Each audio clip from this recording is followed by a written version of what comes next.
আমের মুকুলের স্বপ্ন দেখছেন চাঁপাইনবাবগঞ্জের চাষিরা। বাগান জুড়ে চলছে পরিচর্যার ব্যস্ততা।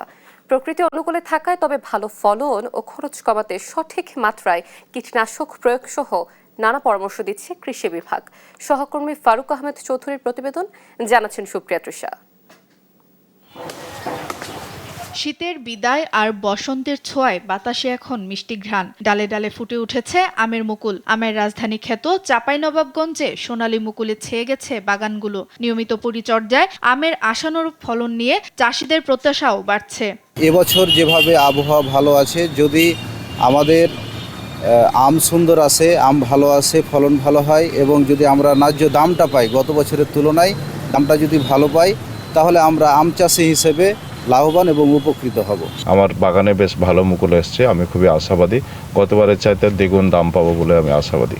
আশা করছি এবার যদি আমরা ভালোভাবে কোনো প্রাকৃতিক দুর্যোগ না আসে, তবে আমাদের ফলন খুব বাম্পার হবে এবং ভালো হবে। বিপুল সম্ভাবনা থাকার পরও এ জেলায় আমকেন্দ্রিক শিল্প প্রতিষ্ঠান গড়ে ওঠেনি। আমের ন্যায্য মূল্য নিশ্চিত ও রপ্তানির জন্য সরকারের দৃষ্টি আকর্ষণ করেন এই সংগঠক। আমটা কিন্তু আমাদের নিজেদেরই আছে, অনেক বড় যেহেতু প্ল্যাটফর্ম, এই আমটা সবচেয়ে বড় দরকার হচ্ছে প্রক্রিয়াকরণে নিয়ে যাওয়া। প্রক্রিয়াকরণে নিয়ে গেলে হবে কি, এখনকার যে অর্থনীতি আছে তার বেশ কয়েকগুণ বেড়ে যাবে প্রক্রিয়াকরণের ফলে আর কি, এতে কর্মসংস্থান তৈরি হবে। চলতি মৌসুমে আমের ভালো ফলন ও খরচ কমাতে সঠিক মাত্রায় কীটনাশক প্রয়োগ সহ নানা পরামর্শ দেওয়ার কথা জানায় কৃষি অধিদপ্তর। মুকুল আসার আগে একবার এবং মুকুল আসার পরে, কিন্তু মুকুল ফোটার আগেই আরেকবার প্রয়োজনে যদি মনে হয় তাহলে বালাইনাশক আমরা স্প্রে করার জন্য বলতেছি।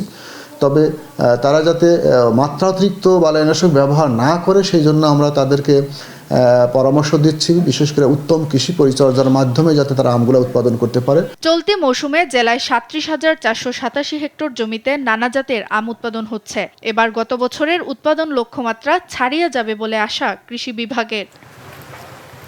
সুপ্রিয়া তৃষা, নিউজ ডেস্ক, দেশ টিভি।